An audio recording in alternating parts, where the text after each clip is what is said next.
Hey everybody, welcome back. Insert original intro here. It's your boy Jared.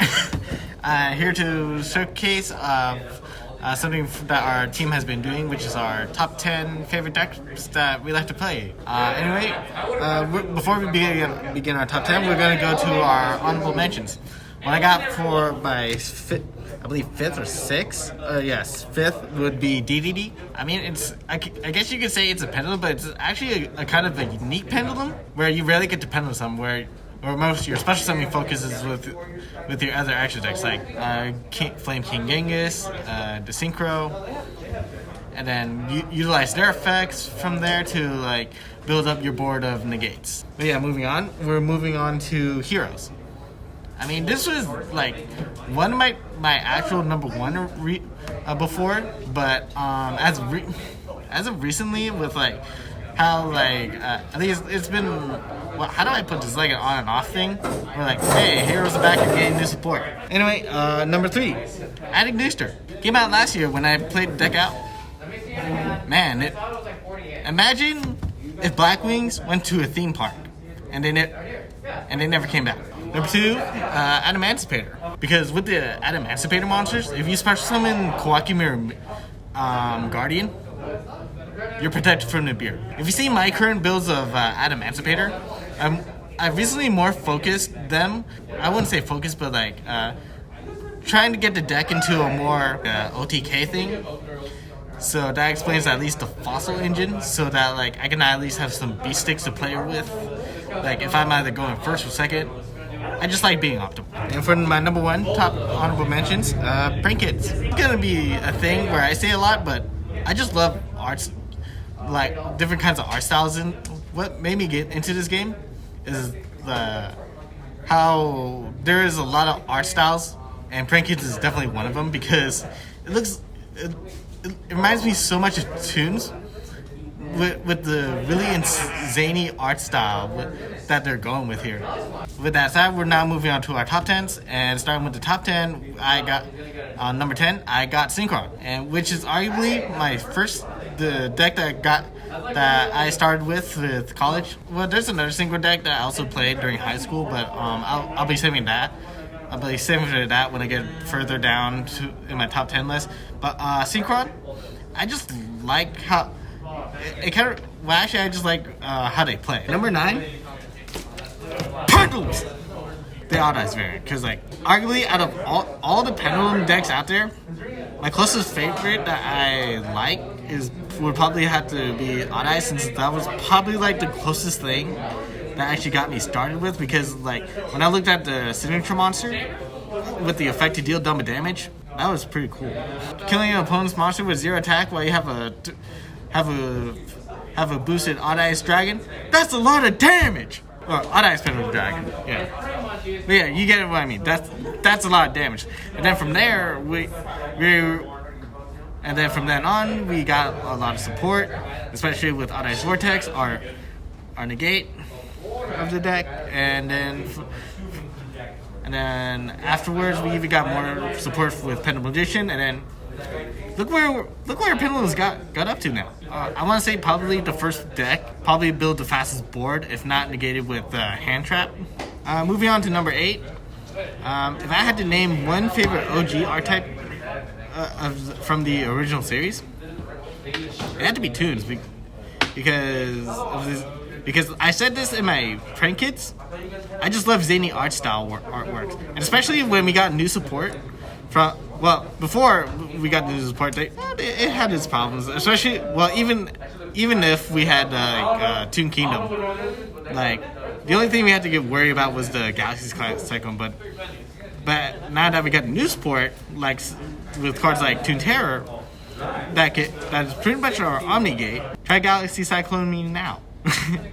We even have another playset of Toon Table of Contents, which is our Toon Bookmark, which literally says in the text, search for any card that has Toon World in its text. And then there you go. You could grab your Mimicat, you could grab your Comic Can. Yeah, that's pretty much it. Moving on to number 7, we got. This is something I recently like picking up, out of any floodgate. If you're thinking Alta guys, that's actually somewhere on my top 5. Now number 7, it'd be Guru, because when I was with my friend, he introduced me into this deck called Guru Control. After telling me how it plays, with like booking your opponent's monster face down and like negating any of their cards with this one hand trap, compared to the big forehead baby, who only negates searches and special summons from the deck. The Fiendess in Subterrors can literally negate anything. You can even play with the deck with there can only be ones, and then like because every single monster in the deck is a different type. Your Guru, Dragon. Your Archer, is she a fairy or a warrior? Warrior. Oh, okay, she's a warrior. You can even have like your Behemoth, who could banish any card when flip face up. And then we even have this Swift Scarecrow trap that can either like reset any of our Subterror monsters, or change our battle positions, or even double their stats. That's awesome. Now number 6. Now what I got for number 6 is definitely one of the decks that I went with high school, and it's Inferities. Honestly, what can I say with Inferities? Like back then, I really liked their playstyle of like literally having no hand, just to get broken effects off. Like especially with Archfiend, who could literally search for any Inferity card like you want, like your barrier, more specifically your launcher, or even like break if you want to do disruptions. Honestly, that's actually probably the only searches you'll get off with Archfiend, but you can pull shenanigans with that. I remember back then, one of my favorite moments was like using at least Inferity Gardna to at least stall out the game, because like if I had no hand and he's face up, he can't be destroyed by battle or by card effects. Okay, what I got for number 5 is Marine Cess. Imagine if from the deck profiles you've seen from my video, it's probably from my first Marine Cess video. Imagine if 2 of my favorite decks, which was like Mermaid and Altergeist, had a baby. This one would be it, because like I want to say it's a water deck that plays that can play with get away with playing with some ridiculous trap cards. Like you can run the Paleozoic Engine, or you can play with Solemns, or even one of the hand traps that got me into playing this deck is Marine Swift, where like you can literally activate it when you have like Marine Cess Link 3 monster, which you have no problem summoning, which arguably any one of your Marine Cess monsters is the instant Link 3. And then by the time you activate it to negate an opponent's monster's effect, for the rest of the turn, and then all monsters you control are literally unaffected by all other card effects. So it's like a big middle finger to your opponent from there. Okay, moving on to number 4. I have an interesting one, which was like, I want to say it was part of my top 10, but not really. Well, actually it wasn't really there, but it was technically combined. And I want to say this deck is Trap Tricks. Yeah, I have a weird thing going on with trap decks today, or as of more recently. But what's weird, what makes this deck interesting, or why I put this deck in general in one of my top 5, is because like back when I combined it with my gadgets and Pendulum deck, I get off so many pluses of not only searching out the gadgets or the Pendulums, but also trap hole cards that actually help me like try to at least gain some control of the field, to see if I can counter my opponent's play. Like I would like search bottomless trap. Back then I probably searched bottomless trap hole, or that one, a treacherous trap hole. Yeah, I think it was treacherous trap hole, the one that negates special summon monsters effect. But now we got like trap hole cards like bottomless trap hole. At least now that I played with Trap Tricks as I want to say not semi-pure, because currently it's like with Eldritch, but it works. It works. And be sure to check out like be sure to be on the lookout for a new Trap Tricks deck profile I got coming soon. Number 3. it's almost the same as number 4, but this one's Dinos, and I want to say Dinos. Why I got this one as number 3 is that I want to say this is probably like arguably one of my favorite competitive and first actual competitive decks that got me to the tournaments, or at least I wouldn't say top 5, but like at least 6 or 7, because like you have a 35 beat stick that can run over almost anything. That you have a hand trap that can protect all your dinos from other hand traps, or well, probably like against infinite permanence or anything going on. You even got a field spell that protects like cards cards from getting targeted, because like the only thing they had to target now is only the token. And if it was only a side note, I don't know how many dino variants I made with this one. It was like a pure, then it became True King, then it became Dino Thunder, and then now it's back to True King.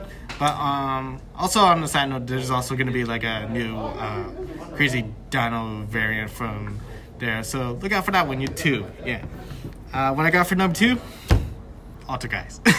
I mean, shout out to my friend Ed, who actually introduced me to the deck.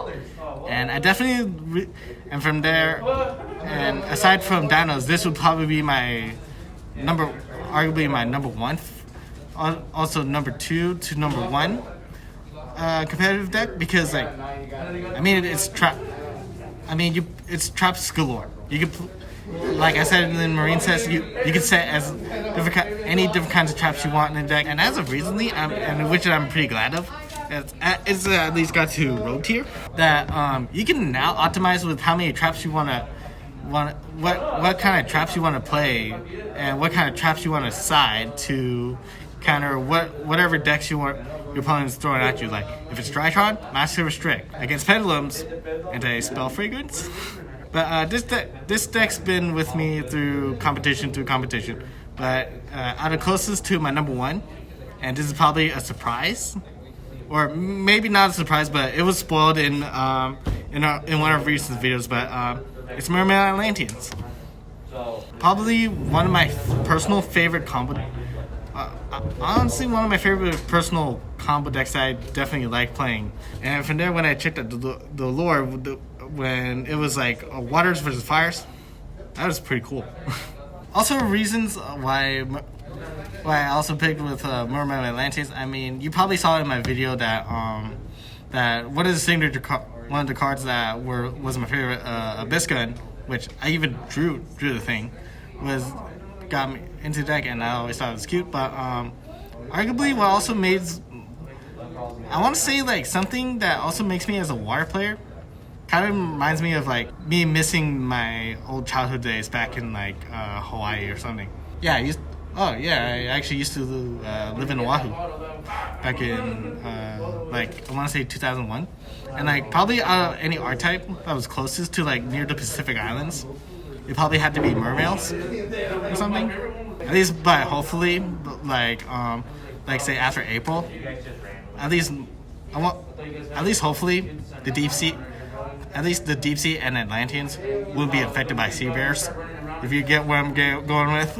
For my number 1, I have Mermaid Atlantis as like my personal and personal favorite deck that slowly reaches its way to like its way back into at least the competitive scene.